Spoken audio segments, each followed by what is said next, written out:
Adelante, buenos días. Mi nombre es Adriana Gómez. Buenos días, licenciada. Yo soy la defensora pública de Steven. ¿En qué los puedo ayudar? Siéntense, por favor. Gracias. Bueno, licenciada, miren, nosotros tenemos un problema. Nuestro hijo Steven, un juez le puso prisión preventiva. Y bueno, nosotros no entendemos nada de eso. A ver si usted nos puede explicar qué es la prisión preventiva. Sí, claro, con mucho gusto. La prisión preventiva es una medida provisional de detención que ordena el juez mientras dura la investigación o mientras termina el caso. Y bueno, licenciada, es que nosotros vemos que, bueno, un vecino que él también tuvo un caso así, de que lo dejaron en prisión preventiva y bueno, rapidito lo dejaron libre. Porque en el caso Steven, ¿no? Sí, bueno, no podemos generalizar. Cada caso debe de analizarse en forma concreta.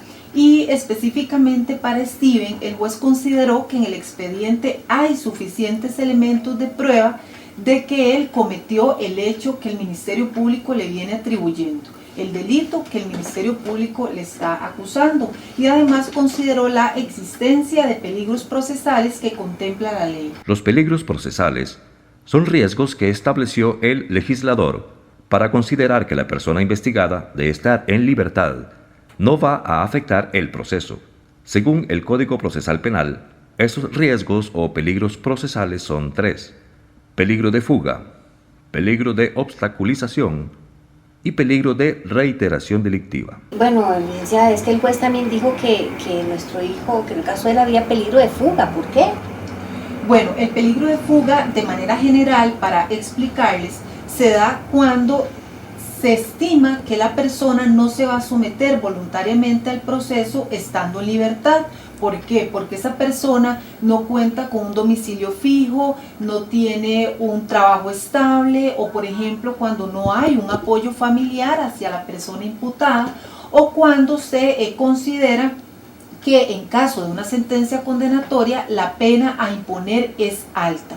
Para el caso en concreto de Steven, el juez consideró la existencia de este peligro procesal, de este peligro de fuga, porque Steven manifestó que él no tenía trabajo, que no se encontraba trabajando, y además él brindó una dirección, un domicilio que fue corroborado por oficiales de fuerza pública y parece que la dirección es inexistente. Esas fueron las razones por las cuales él quedó detenido. Qué raro, licenciada, porque nosotros tenemos muchos años de vivir ahí, esa dirección siempre ha existido, seguro los oficiales se equivocaron. Sí, tenemos más de 5 años de vivir ahí, solo ahí.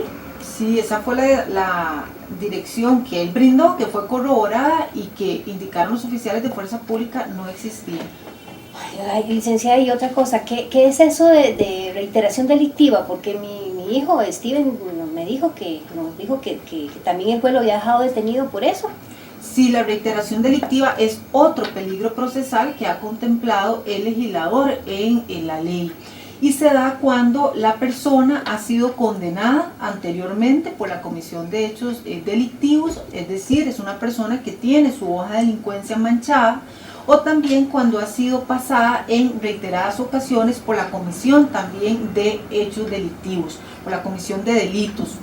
En el caso particular de Steven, él no tiene su hoja de delincuencia manchada, pero sí ha sido pasado en múltiples ocasiones a los tribunales de justicia por la presunta comisión de delitos. Él inclusive por delitos de igual naturaleza al que se le viene investigando, que es un delito de robo agravado, como ustedes ya saben. También existe el peligro de obstaculización, que se da cuando hay riesgo de que la persona pueda entorpecer la investigación. Por ejemplo, que pueda presionar a los testigos o destruir documentos, amenazando o intimidando a las víctimas o testigos de la causa, porque viven cerca o saben dónde ubicarlos, ya sea para que cambien la versión de los hechos, para que rindan una versión distinta a la manifestada inicialmente, o para que no se presenten a declarar. Y si cambian esos peligros que usted nos explica, ¿se puede haber ese cambio de la prisión preventiva? Claro que sí, la prisión preventiva puede ser sustituida en cualquier momento siempre y cuando hayan variado las circunstancias que originaron su imposición. Ese es un requisito elemental, indispensable.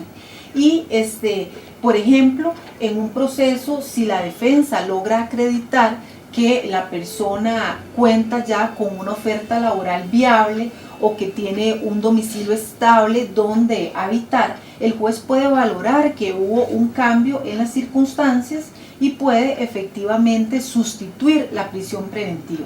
Es importante acá que a ustedes les quede claro que esa prisión preventiva puede ser sustituida o por una medida menos gravosa o puede ordenarse la libertad de la persona sin ningún tipo de medida cautelar. Pero necesariamente tenemos que acreditar que hay un cambio en las circunstancias que originaron su imposición. El artículo 244 del Código Procesal contempla otras medidas sustitutivas y diferentes a la prisión preventiva: el arresto domiciliar, el pago de una fianza, la obligación de someterse a la vigilancia de una persona o institución, la obligación de firmar cada cierto tiempo, la prohibición de salir de una zona determinada o del país, la prohibición de ir a ciertos lugares y de acercarse a ciertas personas. En delitos sexuales o violencia doméstica, puede ordenarse también la salida de la vivienda. Licenciada, ese cambio de medida, ¿cuándo se puede dar?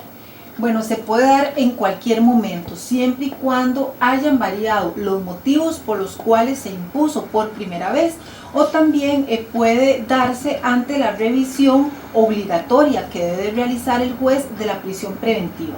Esa revisión la debe de realizar cada 3 meses.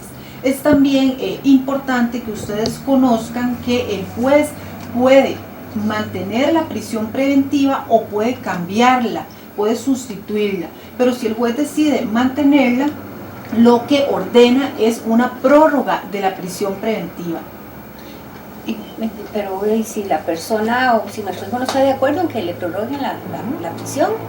Bueno, cuando no se está de acuerdo en la prórroga de prisión preventiva, tanto él en ejercicio de su defensa material como mi persona en ejercicio de la defensa técnica, podemos oponernos a esa prórroga de prisión preventiva presentando un recurso de apelación e indicando los motivos por los cuales consideramos que no era procedente la prórroga por más tiempo de la prisión.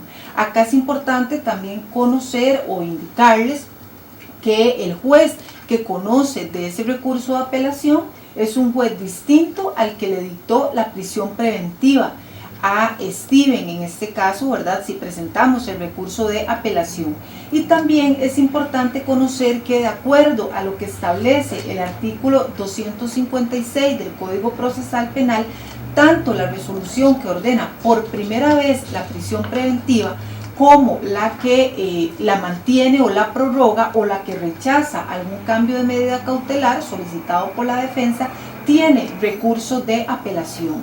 Es necesario afirmar que la apelación de la prisión preventiva no es automática. Deben existir motivos para fundamentarla y que en el procedimiento de flagrancia no hay recurso de apelación de prisión preventiva.